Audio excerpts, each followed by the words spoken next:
here's a comment I saw on one of your Facebook things, because you. Oh dear. Yeah, it isn't oh dear. Now, I'm not going to say it was because I'm not trying to out anybody, but it's something that you can't really explain on a Facebook comment, and it's worth talking about. You've got Santa Ana and Tiftuf out the front of your house. I do. And for those, they're different types of couch grass. We were talking before about the golf course. We were talking about Greenleys Park and which one was it? Windsor Green. Now, the winter green, not Windsor green, but winter green is a very common variety. You've got Tiff Eagle, I believe, at your house. Is that right? No, I have Tiff Dwarf. Oh, yeah, sorry, I do. Eagle and Dwarf. I've got Dwarf and Eagle. So, look, there's so many different types of what we would call couch, what the Yankees will call Bermuda grass. Here's the comment. Let me read it out and then defend yourself, Sir Brenton, right on the stand. This is the comment. There's probably about 5 or 6 variants of Santa Ana couch, Windsor Green, Tiftuf, just to name a couple. Really, I don't see much of a difference and feel it's nothing more than another marketing ploy to try and sell a new product. Defend Did yourself, I reply? Did I even reply to that message? Have I seen that message? No, you didn't reply. That's why I was like, let's put it on the podcast. I wonder if I didn't see it. It's not unlike me to not reply. So what's he saying? He's saying that it's just all marketing. Read it out again without the accent. Yeah, please. Yeah. There's probably 5 or 6 variants of Santa Ana couch, Windsor Green, Tiftuf, just to name a couple. Really, I don't see much of a difference and feel it's nothing more than another marketing ploy to try and sell a new product. Okay, so I'm going to defend that person first. Yep. One of the things that we did at TAFE was we would have to do grass. One of our exams was grass identification, and it was for weeks on end. You'd come and see all the different varieties of grass when you come into class, and they'd all be there, and they'd all have a tag, both botanical and common names, right? And come test day, they would all be trimmed, replaced, and they would all be totally different, and you had to identify them. Now, if all those grasses, and I do it here, I actually did it with Dan Caddy, okay? So I had 5 or 6 varieties of grass here, all couches. Yep. And there was Tahoma 31, there was Tiftuf, there was I've got Agri Dark here. There was so what substantial the heck? You amount. Everything. What don't I've got you a few. That's a shorter list. Kikuyu. We're talking about that soon, all right? Prepare yourself. Yeah, right. Yeah. So when they're all trimmed and mown, you can't pick them. When they're all trimmed and mown, fed to the nines, you won't pick them.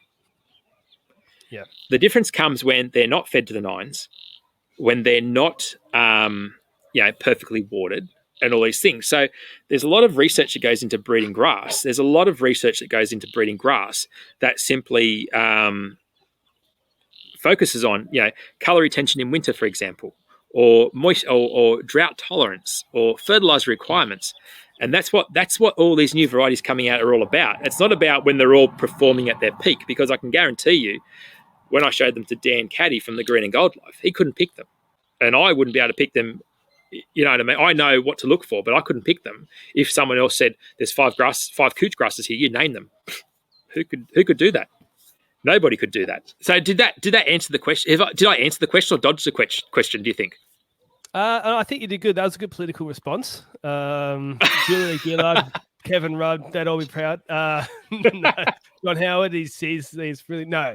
What you're saying is essentially it's the last 1%ers. Is that what you're saying? Like when everything's going your way, there's not much difference. But when the drought is coming, the temperature's really hot, maybe shade tolerance, wear tolerance, all these things. I mean, I can tell you right now that as far as all the couches that I have growing here in any significant amount, the Santa Ana wants to drink the first. Right. So that already blows his argument out of the water to begin with. And how do you notice that? Like it starts to wilt? It'll start to wilt and it'll change colour, go a little bit purpley, a little bit shriveled. But it only takes a drink and it wakes up again if you catch it at that stage. One of the things about being a greenkeeper is that able to identify when things are starting to turn before the average Joe identifies the things about to turn. Yeah, and there's that My experience. eyes tuned into looking at different things than maybe someone who's a casual observer. Yes, and there's a value to that is, I guess, it's non-tangible because it's not even noticeable for someone who's at a home loan because, like here in WA, you've got your sprinklers on all the time, or not all the time, but twice a week, getting your stuff. It's different. Let's check on your. I've got some photos here. Here's your front lawn. Now I've started on the wrong photo. Bloody look! Every time I put something on the screen on this podcast, it's like one job, Luke. One job, mate. No, I can't do two things at once. Oh, look, for those watching, we've got a beautifully striped. So for those listening, not watching, we've got a beautifully striped up ryegrass front lawn. Talk about that later. There's Max on the. That's a Greensmaster, isn't it? It is. Yeah, that's the 3250. Yep. And what is that? That is some beautiful Tiftuf, correct? That's the Tift. That is the Tiftuf. Yep. And that was in summer. That was summer. Yep. What I want to look at here. What we've got here, a recent frost. Yes. I'm going to skip this next photo, and there we go. So that lawn here, that is your winter lawn right now, isn't it? That's what you sent me this morning. Yes, correct. And if I zoom in over here, there's a little bit of a loss of color here. Now, we're not judging you anymore, and that's not the point, but I know something in the background. You've had a lot of frosts recently. How have you found the difference? Because you talked about the difference between Santa Ana in the heat and Santa Ana and Tiftuf in the heat. Mm-hmm. So we've got, that's your Santa Ana right there. Is that correct? No, that's the Tiftuf again. That's the Tiftuf. Which one's the Santa Ana? Yep. Tiftuf. There we go. There we go. So there's a colour difference there, isn't there? Well, why don't you explain it? Because 80% of the people are listening. What are you finding with these different varieties of couch grass when you've had how many frosts in the last couple of weeks? I did look at this. I did look this up this morning, actually. So 3. So normally by now, we don't normally see any frosting until next month. But we've just recently came out of a bit of a cold snap, which seemed to sort of cover most of the East Coast. And anyone listening or watching this on the East Coast can probably contest to the fact that they've had colder than usual temperatures. And some of those people perhaps have experienced a frost, and others just maybe had to put a jumper on instead of not having to put a jumper on in Queensland, perhaps. But we have had a few light frosts. You showed a photo there to the people there before. Only very light, but 3 of those a few days apart. That's a light frost. That's a light frost. But it's just enough just to take the tips off, just to take the colour out of the ends of the grass. Now, probably still hasn't been enough to really lead me to believe one's holding up better than the other. But I think there's still more colour in the Tiftuf. And there's probably a little bit more growth happening, just marginally more growth than, say, what's happening with the Santa Ana at the moment. And there's 2 things about that we just need to, for scientific purposes. You are treating them exactly the same, right? Correct.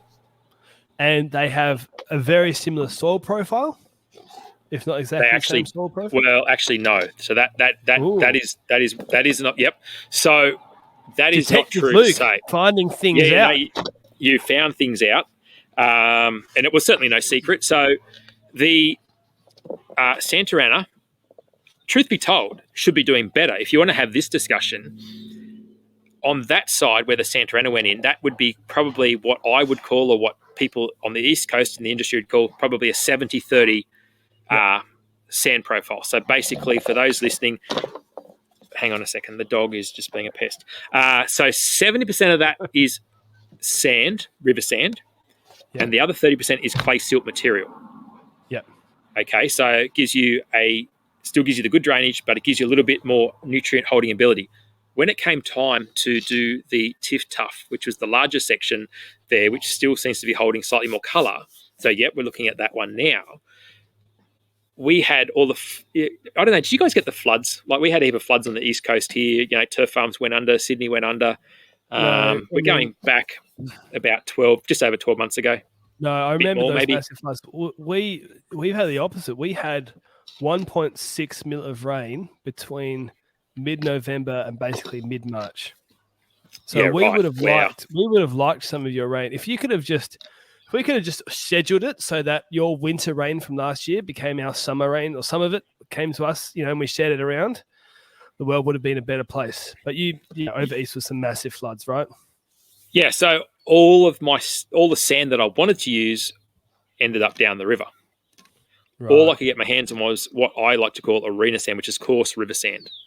So it's a very coarse, very, very coarse sort of gravelly style of sand with probably next to no organic or silt matter in it. So Yep. the Tiftuf is really living on nothing more than the nutrients that I'm feeding it. And as time goes on, the breakdown of the organic matter and changing the soil profile into something a little bit more soil-like rather than something more like a beach sand almost, you could say, but without the beach.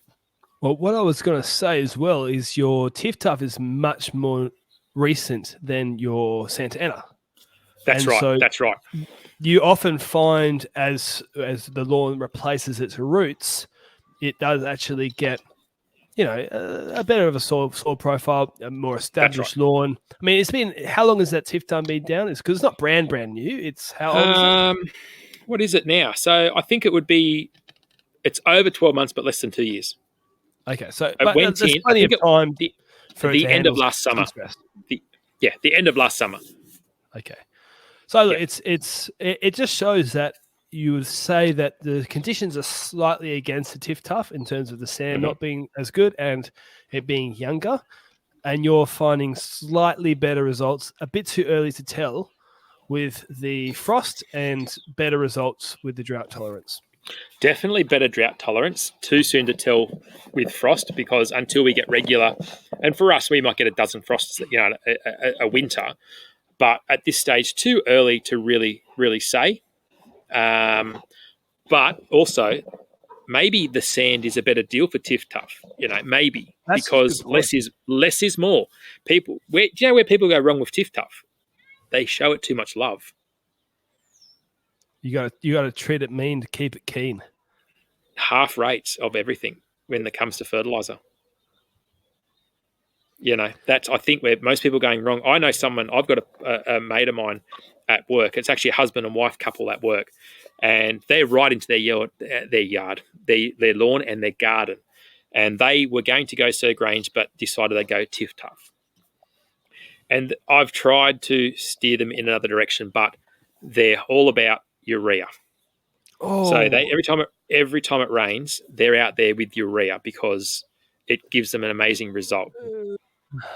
And then if your result is batch, all I hear is crying in this ear and whinging in this ear that every time they mow it, it doesn't look good. So sometimes you can lead the horse to water. You can even push its head under the water, but it's not going to drink. You can even ratchet strap it to the bottom of the lake. All right. Yeah, it'll hold its breath. Look, talking about lawns that don't like urea, or you shouldn't put urea on, we've neglected the best lawn of all, Brenton, which is clearly What's the best, isn't it? Oh, without a doubt. How could I argue? Now, look, how many head of cattle have you got? I used to own cattle. Believe it or not, I used to own it in Kenya. That's a funny story. I have a friend who lives in Africa. In Kenya, right. You can buy cows in Kenya for like $250, and a year later sell them for like $400. And I was like, really? And he was like, yeah, I'm doing it. Do you want to buy some? I was like, yeah, sure. Wow, it worked. I made money off these cows in Kenya. That's I love it. I love it. And the other thing is, my friend lived in Tanzania. They're not even in Kenya. And it was like, I never saw the cows. He never saw the cows. I don't know what was going on. We could have been, I don't know, but it worked. So what you're really saying is the cows cost $50 each and they sold them for $1,000 each. I don't know. But look, I made some money and I told my accountants about it, and they were like, what the heck? At the end of the year, like, what did this money go to? Oh, I bought some cows in Kenya. And I'm like, what? Oh, wow. Yeah, my friend in Tanzania bought them. I sent the money to him. That's really quite funny, isn't it? Wow, who would have thought? Look, a close friend of mine though, so like I trusted it. Anyways, that's a different story. Let's speak about Kikuyu. So Kikuyu, I've got Kikuyu at my house here, and I think it's underrated. And look, no, let's be very clear. Sometimes it is not the right lawn for the job, and I think for most, look in WA for most homeowners, buffalo or cooch, depending on what you're trying to achieve, are probably better options. But it gets so much hate, and I feel sorry for it. It's like the kid at school, the annoying kid at school. They are annoying, but they keep getting bullied. And you just want to stand up for them a little bit. And I've got Kikuyu, which is the best lawn for my situation. But this is what it comes down to, though, doesn't it? It's what fits correctly. There's times that I'll suggest Kikuyu occasionally. Is that when you're like drunk or... No. There is occasions that it's the answer. Well, look, I wanted to get at this because you said right at the beginning of the podcast, and I wanted to jump on it straight away, but I thought we'll save it, is that first golf course was Kikuyu. Mm-hmm. Is that where a lot of your frustrations came from because it's a more maintenance? Yeah, like not at all. Not at all. Not at all. I think what it comes down to is the fact that the Kikuyu, it doesn't lend. You can do more if you want to mow with the cylinder mower and have really fine, tight surfaces. You need something finer leafed, and Kikuyu just doesn't deliver that. I mean, look, it stripes beautifully. There's no question. You can stripe up a Kikuyu lawn amazingly. You can give it very little love and attention, and it'll look quite respectable, and all these sorts of things. But I was always into shortcut grass, and